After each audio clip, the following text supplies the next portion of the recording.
Welcome to the Techmeme Ride Home for Thursday, April 27th, 2023. I'm Brian McCullough. Today, Meta reported earnings that surprised investors in the good way, but that doesn't mean they're backing off the metaverse. Global smartphone shipments continue to plummet. Might Congress ban children from social media? Amazon gets out of the health tracker business, and the interesting way that rejection of the Microsoft Activision deal is using a somewhat novel argument. Here's what you missed today in the world of tech. In recent times, we've shared so many bad earnings reports from Meta, it's maybe worth underlining that they just reported a good one.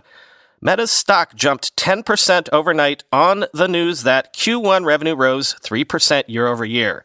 Its number of daily active people among its family of apps jumped 5% to 3.02 billion.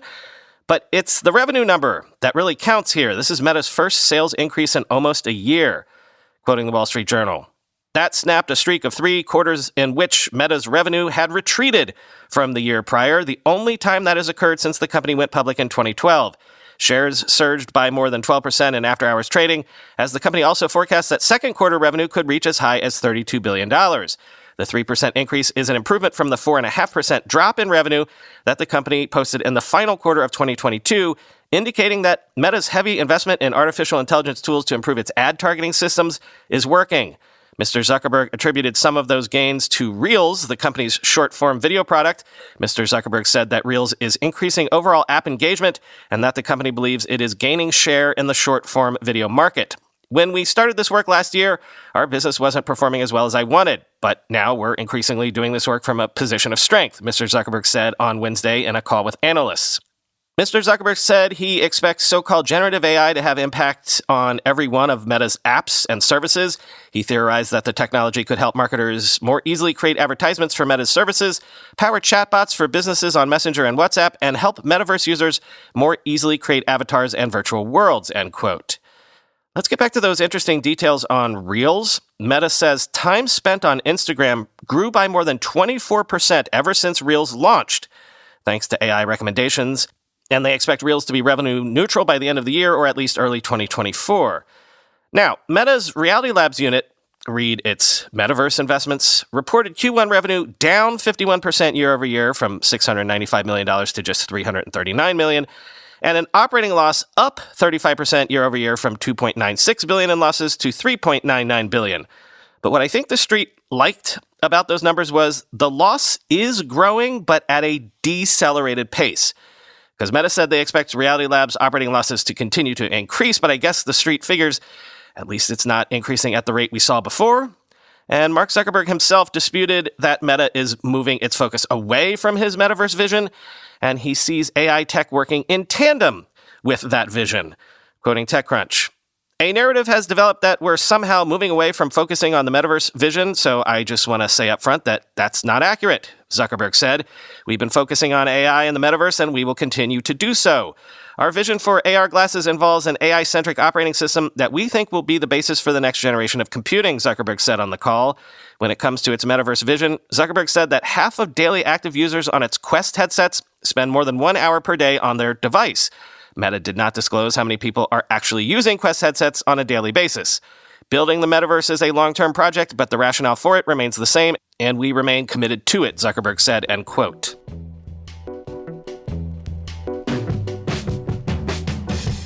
Global smartphone shipments fell 14.6% year over year to 268.6 million units in Q1 of 2023, the seventh consecutive quarter of decline. Samsung fell 8.9%, Apple 2.3%, and Xiaomi 23.5%. This is from IDC, quote, "While the decline is more than the 12.7% IDC previously forecasted, the results aren't surprising. Inventory has remained elevated across regions. However, it is in significantly better shape compared to 6 months ago, thanks to reduced shipments and heavy promotional activities. The industry is going through a period of inventory clearing and adjustment. Market players remain cautious, deploying a conservative approach rather than dumping more stock into channel to chase temporary gains in share. I think this is the smart thing to do if we want to avoid an unhealthy situation like 2022, said Nabila Popal, research director with IDC's Worldwide Tracker team. While we are optimistic about recovery by the end of the year, we still have a tough 3 to 6 months ahead. Everyone is anxious about exactly when the tide will turn and wants to be first to ride the wave of recovery. However, it's a tricky situation. Anyone who jumps in too soon will drown in excess inventory. Now more than ever, it's important to keep a close pulse of the market. Barring unforeseen elements, IDC expects the market to cross into positive territory in the third quarter and see healthy double-digit growth by the holiday quarter, end quote. Almost all the regions suffered double-digit declines in Q1 of 2023. China witnessed close to 12% in terms of a drop, which was slightly more than expected despite the recent reopening of the market. Consumers are prioritizing travel and entertainment over smartphone purchases, and uncertainty still lingers, which is dampening consumer sentiment. Developed markets like the USA and Western Europe fared better than others with declines of 11.5% and 9.4% respectively. Emerging markets saw a 17 to 20% decline range. On a positive note, based on recent discussions we've had with OEMs and supply chains, it appears the smartphone industry is collectively gaining confidence that we'll see return to growth late this year and into 2024, said Ryan Reith, Group VP with IDC's Worldwide Tracker Team, end quote.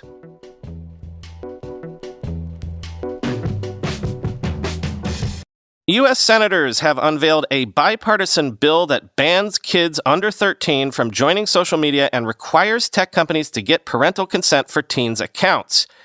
Quoting CNN Business, under the bill known as the Protecting Kids on Social Media Act, social media platforms would be barred from letting kids below the age of 13 create accounts or interact with other users, though children would still be permitted to view content without logging into an account, according to draft text of the legislation. Tech platforms covered by the legislation would also have to obtain a parent or guardian's consent before creating new accounts for users under the age of 18. The companies would be banned from using teens' personal information to target them with content or advertising, though they could still provide limited targeted recommendations to teens by relying on other contextual clues. It's the latest step by lawmakers to develop age limitations for tech platforms after similar bills came into law this year in states such as Arkansas and Utah. But the legislation could also trigger a broader debate and possible future court challenges, raising questions about the privacy and constitutional rights of young Americans. Most major social media companies already bar kids younger than 13 from their platforms, the result of a federal children's privacy law known as COPPA, but enforcing the restriction has been a challenge. In what could be one of the most far-reaching changes to the technology landscape, the bill seeks to create a government-run age verification program that can certify users' ages or parental status based on identification they upload to the government system or to a third-party verifier. Under the bill, that program would be a pilot project administered by the Department of Commerce, and participation and use of the federally mandated age verifier would be voluntary. But it would represent a potentially vast expansion of the government's role in regulating websites where age verification is a requirement, end quote.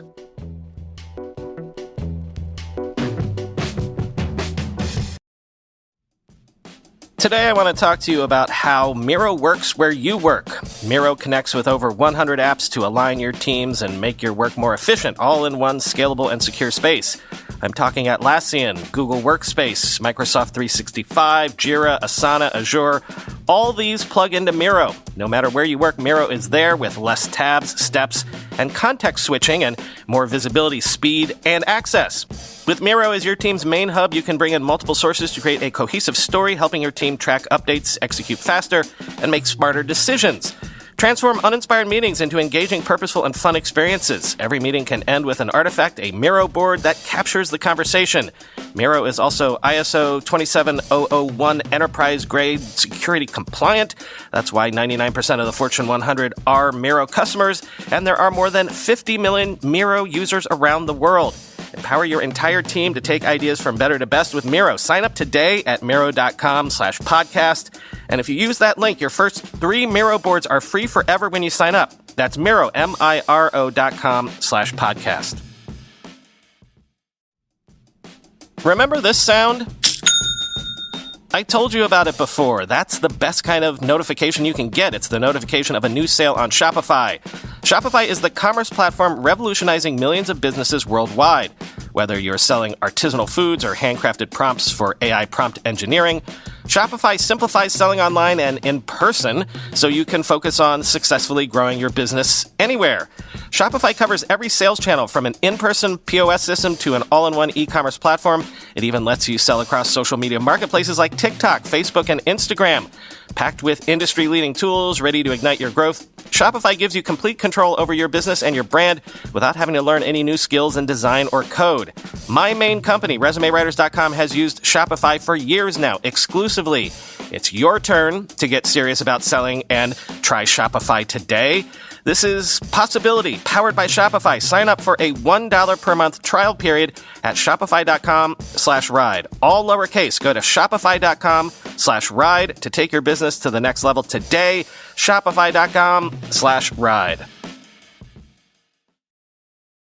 Amazon is shutting down its health-focused Halo division, discontinuing its Halo brand, Halo View, and Halo Rise devices, and plans to lay off portions of the teams involved. Quoting The Verge, "We have made the difficult decision to wind down the Halo program, which will result in role reductions," Melissa Cha, Amazon's VP of Smart Home and Health, told staffers in an email obtained by The Verge. More recently, Halo has faced significant headwinds, including an increasingly crowded segment and an uncertain economic environment. Although our customers love many aspects of Halo, we must prioritize resources and maximize benefits to customers and the long-term health of the business, end quote. Cha went on to write that all Halo hardware would be discontinued with operations winding down over the next several months. According to the Wayback Machine, the Halo View was available earlier this month, while both the Band and Rise were available last week. However, it seems that the Band, View, and Rise have all since been pulled from Amazon's site, though they are available at some third-party retailers as of this writing. The news isn't a huge surprise. Not only did Amazon kick off another round of layoffs today, but the company was also incredibly late to the fitness tracker game. The original Halo Band was a bare-bones tracker that launched in 2020. At the time, rivals like Fitbit, Apple, and Samsung had already added EKG and atrial fibrillation features to their smartwatches. The simple band, while affordable, was also somewhat controversial. Its two marquee features were that it could generate a 3D image of a user to measure body fat, as well as monitor a user's tone when speaking to others. It followed up with the Halo View in 2021 and recently launched the Halo Rise, a contactless sleep tracker and smart alarm clock. In a blog, Amazon now says that it will fully refund any customers who bought a Halo device or accessory band in the last 12 months. All unused prepaid Halo subscription fees will be refunded, and users will no longer be charged. Amazon also noted that the devices will stop working on August 1st and that all remaining data will be deleted. Users can also download or delete their data before then via the settings page in the Halo app, end quote.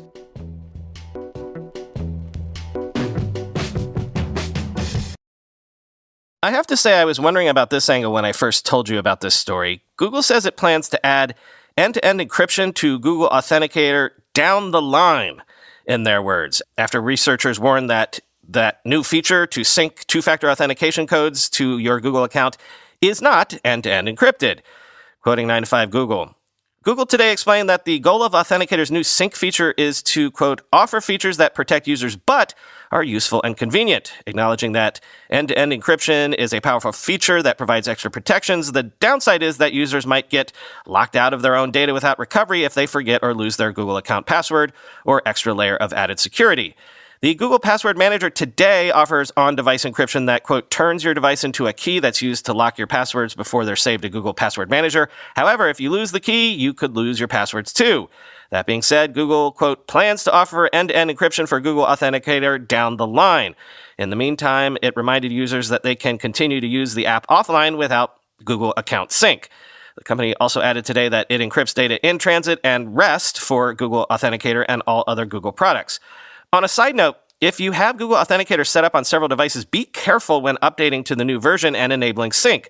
When syncing, Google will not recognize identical codes or automatically merge them. You might end up with multiple duplicates as a result. To avoid this, first set up sync on your main device and then delete every other instance of Google Authenticator app. As such, when you reinstall the updated app on secondary devices, it will just sync from your main device and not show duplicates, end quote.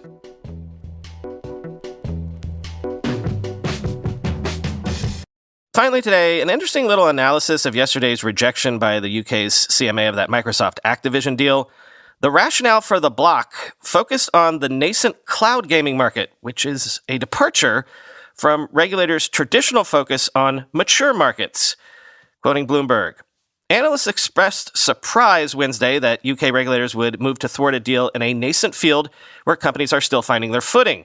Cloud gaming is dwarfed by the larger console-based business. Titles like World of Warcraft and Overwatch, quote, will be important for the competitive offering of cloud gaming services as the market continues to grow and develop, the authority said in a statement. The regulator concluded that under Microsoft, Activision wouldn't have enough incentive to seed its games across multiple services.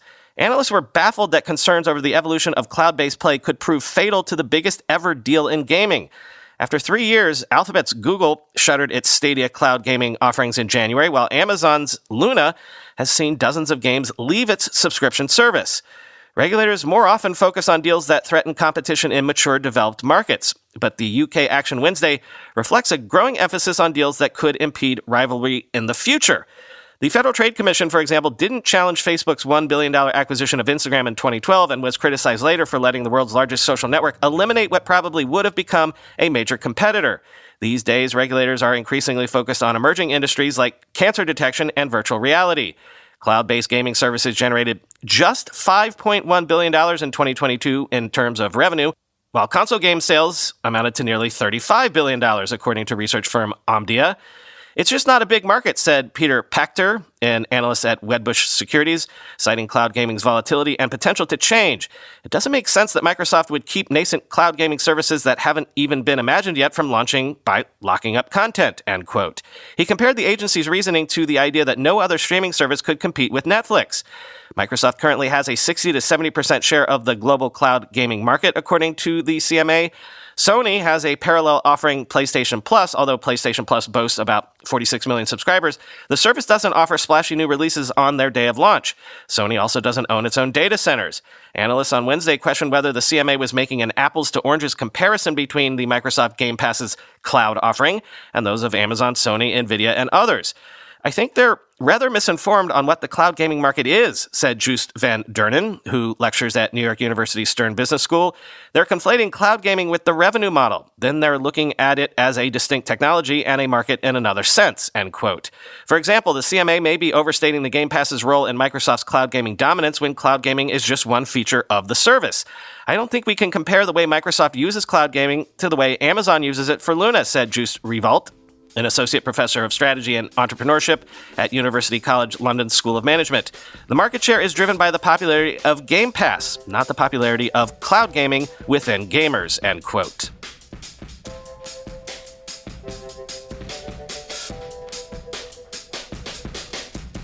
So, yeah, there was no miracle at the Etihad yesterday. Turns out Man City are a good team. I guess being able to have two $50 million or more superstars at basically every position makes you into a good team. That is a bit churlish, though. They played perfectly and Arsenal did not. It's not mathematically over, but yeah. By the way, speaking of long shots, anyone out there have a connection to Mark Cuban? I've got a portfolio company with the Ride Home Fund in the health space that I think would be right up his alley. If anyone could intro, contact me at brian@ridehomefund.com. Talk to you tomorrow.